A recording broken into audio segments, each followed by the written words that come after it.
పెళ్ళైనా పండగైనా వేడుక ఏదైనా పట్టుచీరల ప్రత్యేక వేదిక వారాహి సిల్క్స్. నమస్తే రమగారు. నమస్తే జయ. రమగారు, జనరల్గా కొంచెం రెడీ అయినా లేకుంటే ఎక్కడికన్నా బయటికి వెళ్ళి వచ్చినా నలుగురిలో కలిసినా ఇంటికి వచ్చిన తర్వాత దిష్టి తగిలిందనే ఫీల్ వస్తూ ఉంటుంది కదా.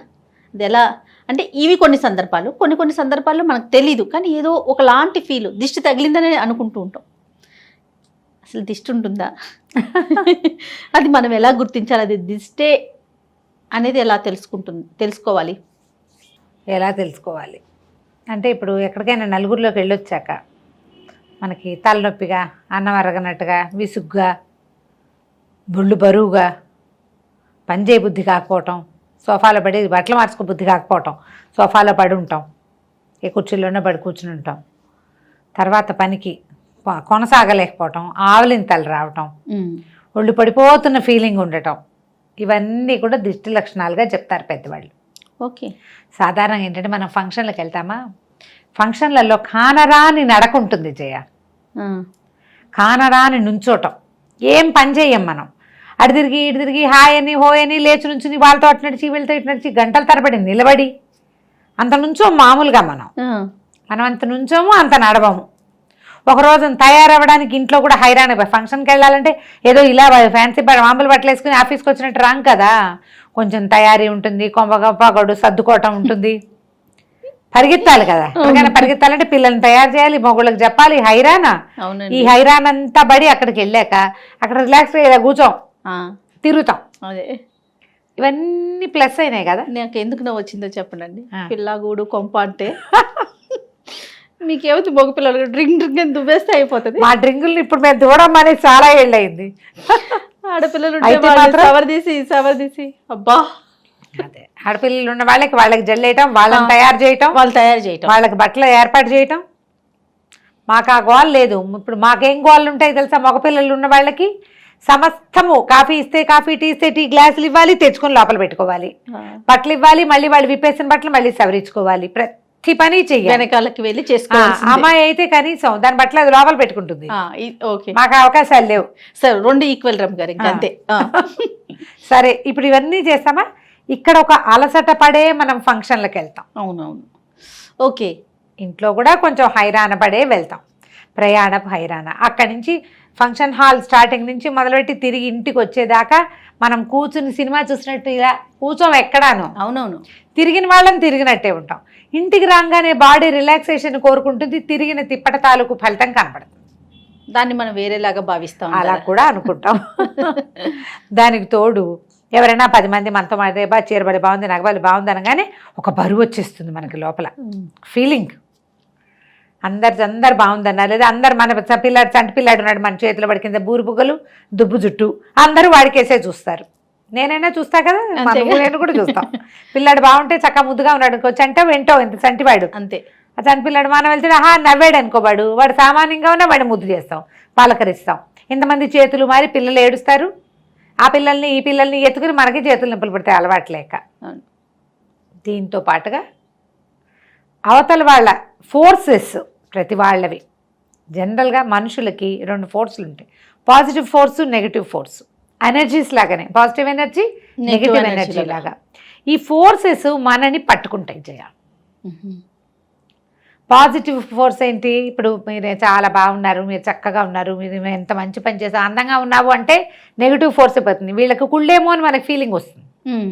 మన ఫీలింగ్ని కూడా మనం ఫోర్సే, అది మనది కూడా పాజిటివ్ అండ్ నెగిటివ్ ఫోర్స్లు. ఎంత మంచి పని చేసావు, చాలా చక్కటి పని చేసావు, మీరు అలా చేస్తున్నారు కదా, అది ఎంతో గొప్ప పని, నలుగురికి అన్నం పెట్టే పని చేస్తున్నావు, అలా అంటే మన మనసు సంతోషంగా ఉంటుంది. అబ్బా ఏంటో చేస్తున్నట్టుగా అనగానే వీళ్ళ కుళ్ళేమో అని మనకు తెలిసిందనుకో, అంతే సంగతి. మనకి ఆ ఫోర్సు మనకి బరువు అయిపోతుంది. అవునవును. ఇవన్నీ కలిసి మనకి దిష్టిగా పరిణమిస్తాయి. ఓకే. ఇంటికి రాగానే అలవాటు చేసుకోవాల్సినవి 2 ముఖ్యమైన పనులు ఏంటంటే చాలామంది చేస్తారు. మేము చేస్తామండి, 30 మెసేజ్లు వస్తాయి మనకి, అందరం చేస్తాం. అలవాటు చేసుకోవాల్సింది, రాగానే ముందు కాళ్ళు చేతులు మొహం శుభ్రంగా కడుక్కొని బట్టలు మార్చుకోండి, చల్లటి నీళ్ళతో మొహం కడుక్కోండి. శీతాకాలం గనక అయితే వేడి నీళ్ళతో మొహం కాళ్ళు చేతులు కడిగేసుకోండి. కాళ్ళు శుభ్రంగా కడుక్కోవడం. దాంతో ఫోర్సెస్ లూజ్ అవుతాయి, కొంచెం కొద్దిగా వదిలేస్తాయి. రాగానే ఎక్కడి నుంచి వచ్చినా ఇంటికి రాగానే చల్లగా ఉండే హాయిగా మంచినీళ్ళు, ఫ్రిడ్జ్లో కానీ చెప్పట్లేదు, చల్లటి నీళ్ళు, మంచినీళ్ళు తాగండి. కాళ్ళు చేతులు కడుక్కోవడం, బట్టలు మార్చుకోవడం, శుభ్రంగా ఒక 2 గ్లాసులు మంచినీళ్ళు తాగటం. అప్పుడు ఫోర్స్ తగ్గిపోతుంది. కూర్చుని ఉంటే ఆ బరువు ఎప్పటికీ తీరదు. మనకి అలసత్వం తీరిపోతుందంట. అలసట తీరిపోతుంది, అలసట సగానికి పైగా తీరిపోతుంది. ఒకవేళ మీకు ఇంకా ఫీలింగ్స్ ఉంటే ఓ 2 ఉప్పురాళ్ళు, కొంచెం మంచినీళ్ళు, బాత్రూంలోకి వెళ్తామా, మగ్గు నిండా నీళ్ళు తీసుకోండి. మనమే ఇలా దిగదుడి చేస్తే కనుక ఈ చుట్టూతా ఉండే ఆరా ఫోర్సెస్ మన ఆరా ఎలా ఉంటుంది, శరీరాన్ని చుట్టుకుని ఉంటుంది, అది రిలాక్స్ అయిపోతుంది. ఇవి గుండ్రంగా తిప్పేసరికి మంచి నీళ్ళు, ఉప్పు, కర్పూరం ఇలాంటివి ఏవి దిగదుడిచినా కూడా, మన చుట్టూతా తిప్పినా కూడా ఆ రౌండ్గా తిప్పేసరికి ఆరా బయటికి లూజ్ అనేది పుల్లప్ అయిపోతుంది, బయటికి పుల్ అయిపోతుంది. దాంతో కొంచెం రిలాక్స్ అయిపోతాం. ఇంట్లో ఎవరైనా పెద్దవాళ్ళు ఉండి తీస్తే ఇంకా మంచిది. మనమేమో పిల్లలకి మనమే తీస్తాం, భర్తలకు కూడా తీసేవాళ్ళు ఉంటారు కదా, తీసేవాళ్ళు ఉంటారు. మనకి తీసేవాళ్ళు ఎవరు లేకపోతే మనకు మనమే తీసుకోవాలి. కొంచెం భర్తలే పెళ్ళాలకి తీసేవాళ్ళు ఎవరైనా ఉంటారేమో తెలియదు, బంగారు భర్తగారులు ఎవరో మరి నేను చూడలేదు. వాళ్ళు ఎవరైనా ఉంటే మరీ మంచిది, ఏం పర్వాలేదు. ఇది దిష్టి తీయటం అనేది ఒక పెద్ద ప్రక్రియ కాదు. మనకున్న అలసటని ఇంకోళ్ళు తీసేయటం అంతే. మంచినీళ్ళు, కాఫీ అందించుకోవట్లే ఒకళ్ళకొకళ్ళు, ఇది కూడా అంతే, అదేం తప్పేం కాదు. Okay, very good. నేను ఎక్కిరిస్తున్నాను అనుకుంటున్నావా నువ్వు? ఎక్కిరించట్లేదమ్మా, దీనికి నా ఓటు వేస్తున్నాను నేను. ఓకే, భర్తకి భార్య, భార్యకి భర్త చక్కగా తీసుకోవచ్చు. అయితే ఏంటంటే జనరల్గా పెద్దవాళ్ళు చిన్నపిల్లలకి తీరు కానీ చిన్నవాళ్ళు పెద్దవాళ్ళకి తీయకూడదు, అలాంటి భావాలు ఉంటాయి. భర్తలు ఎప్పుడూ మనకంటే చిన్నవాళ్ళేనమ్మా. అవునా? అంతే మరి, భర్తలు ఎప్పుడు చిన్నవాళ్ళే. వాళ్ళని తల్లుల్లాగా లాలించి పోషిస్తాం మనం. ఓకే, ఈ ఒక్క విషయంలో భర్త నెత్తికి నూనె రాయొచ్చు, వీపుతావచ్చు, ఇలాంటి పనులు చేస్తాం కదా. అలాగే దిష్టి కూడా తీయచ్చు, ఏమీ తప్పలేదు. నాకు మా మామగారే చెప్పారు స్వయంగా. ఓకే, కాబట్టి నేను ఆవిడకే జిందాబాద్. రైట్, మేము రమ్మగారికే జిందాబాద్. మీరు ఏదైనా చేయండి, కావాలంటే మీకు కూడా ఏమండి కాస్త దిష్టి తీయండి, తీసేసుకోండి. ఒకవేళ మీ ఆయన తీయనన్నారు అనుకో, అదేమిటి అలా మగాళ్ళు తీరు అంటే తీస్తారు, రమ్మగారు చెప్పారు ఖచ్చితంగా తీయచ్చు. వీడియోని ఫార్వర్డ్ చేయటమే అని ఫార్వర్డ్ చేయించండి, ఏం పర్వాలేదు. దీనివల్ల ఏమవుతుందంటే ఈ ఫోర్సెస్ ఏవైతే ఉన్నాయో అవి మన మీదకి రాకుండా ఉంటాయి. దీనివల్ల ఏం వస్తాయో చూద్దాం. జనరల్గా నెగిటివ్ ఫోర్సెస్ మన మీదకి వస్తూ ఉంటే మనకి చికాకు, విసుగు, అనారోగ్యపు భావన, ఇంట్లో చిన్న చిన్న తగాదాలు, మెంటల్ పీస్ తగ్గిపోవటము, ఏదో క్యారీ చేస్తున్న ఫీలింగు, ఇలాంటితో పాటు వీటిని పోగొట్టుకోండి. మీకు ఫ్రెండ్షిప్ ఎంత పెరుగుతుంది వైఫ్ అండ్ హస్బెండ్కి? అవును కదా. భార్యకి దిష్టి తగిలింది అని ఒక భర్త ఫీల్ అవుతున్నారు అంటే ఎంత మంచి విషయమేమో అది. ఎంత ఫ్రెండ్షిప్ ఉంది వాళ్ళిద్దరి మధ్యలో, బాగుంది కదా. వినటానికి సౌండింగే బాగుంది. అది ప్రాక్టికల్ గా ఎంతవరకు ఎవరికి వర్కౌట్ అవుతుందో ఏమో నాకు తెలియదు, కానీ నాకు చెప్పడానికి బాగుంది రమ్మగారు. నాకు వినేకి అసలు చాలా బాగుంది. అదే కరెక్టే కదా పాయింట్. కాబట్టి ఇలా ఆలోచించండి, ఆలోచించి తీసేయండి. మనకేంటంటే గుంపులోకి వెళ్ళినప్పుడు ఇలా సహజంగా కనపడుతుంది. ఏదైనా పెద్ద పెద్ద అకేషన్స్కి వెళ్ళినప్పుడు, ప్రయాణాలు చేసి వచ్చిన తర్వాత కూడా శ్రద్ధగా ఏదైనా ఊరు వెళ్ళొచ్చాము, అక్కడ కూడా చాలా చోట్ల అందరూ మనని ఫేస్ చేశారు, మనని చూశారు, కొంచెం మంచి మంచి చీరలు కట్టుకున్నాము, లేదా మనమే కాస్త బాగున్నాము, మరి కాస్త మహాసౌందర్యవతులు కొంతమంది ఉంటారు, వాళ్ళకి బాగా కనిపిస్తారు కదా. మరి కనిపించే వాళ్ళంతా ఏం చేయాలి? అందుకని మనం ఏం చేయొచ్చు, ఇంటికి ఊరు నుంచి రాగానే అలవాటు చేసుకోండి. అందరూ షాంపూ చేసుకుంటారు, షాంపూలు చేస్తాం కదా, ప్రయాణపు తల ఒంటికి నూనె రాసుకొని నలుగు పెట్టుకోండి. ఓకే, అది కూడా మనకి ఆరా పుల్ అవుతుంది.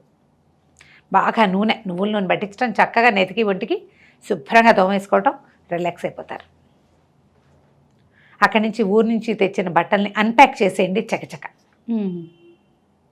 సూట్ కేసు వేస్తామా, బట్టలు అలా పోగేసి పక్కన పెట్టద్దు. అవునవును, ప్రయాణపు బట్టల్ని టకటక 1-2 డేస్లో లాగిచ్చేయండి. అవును, పెట్టెలు సర్దేసేయండి. తర్వాత ప్రయాణం కోసం మీరు ప్యాక్ చేసి పట్టుకెళ్తారు కదా, డిస్పోజ్ చేసేయండి వాటిని. కాస్త పచ్చళ్ళు, కొన్ని చోట్ల పచ్చళ్ళు, నూనెలు, నెయ్యిలు పిల్లల కోసం పట్టుకెళ్తాం, మనమే అక్కడ వండుకు తినాలనో లేకపోతే రైస్ కుక్కర్ పట్టుకెళ్ళి చేసే వాళ్ళు ఉంటారు. అన్ని వస్తువులు అన్ప్యాక్ చేసేయండి. ప్రయాణాల్లో ఏర్పడినటువంటి నెగిటివ్ ఫోర్సెస్ దీంతో బయట డిస్పర్స్ అయిపోతాయి. ఊరెళ్ళి వచ్చాక చెక్కమని బట్టలు ఉతికేయటం, చిన్న ప్రయాణం చేసినా తల స్నానం చేయటం అలవాటు చేసుకోండి. మీరు ముందు రోజు ఏదైనా ఒక ఫుల్ డే ఫంక్షన్స్, రాత్రి ఇంటికి వచ్చి దిష్టి తీసుకున్నారు, మర్నాడు పొద్దున్న తలంటి పోసుకోండి తప్పకుండా. ఈ తలంటి అంటే షాంపూ కాదు, విత్ ఆయిల్. అది ఆ రోజు బుధవారం అయితేనో, ఆ రోజు శుక్రవారం అయితేనో లాంటి ప్రశ్నలు వేయబోకండి దయచేసి. ఓకే. వారాల గురించి ఆలోచించదు. రాత్రి పడుకునేటప్పుడే ఓ చుక్క నెత్తికి నూనె పెట్టుకు పడుకోండి. నిన్న రాత్రి నూనె కాబట్టి ఇవాళకి తప్పులేదు. అమెండ్మెంట్స్ ఉంటాయి కదా మా ప్రతిదానికి, ఉంటాయి కదా. అవునవును. ఇట్లా గనక చేస్తే మన మీదకి వచ్చిన నెగిటివ్ ఫోర్సెస్ని మనం తగ్గించుకుంటాం. ఒకవేళ ఇంటికి వచ్చాక ఏదైనా తగాదా వచ్చే అవకాశాలు ఉంటాయి, అక్కడ ఏదో మొదలు పెడతాము, కారులో వాదిస్తారు, ప్రయాణాల్లో బాధించుకుంటారు, ఏదో మాట వస్తుంది, నువ్వు అలా ఎందుకన్నావు, నువ్వు ఇలా ఎందుకన్నావు, ఇలాంటివి వస్తాయి కదా. వాటిని సార్ట్అవుట్ చేసేసుకోండి. గొడవ పెంచద్దు. నెగిటివ్ ఫోర్స్ ఎక్కువ పనిచేస్తోంది అని అర్థం చేసుకోండి. అవే పెద్ద తగాదాల్లోకి వెళ్ళిపోతాయి.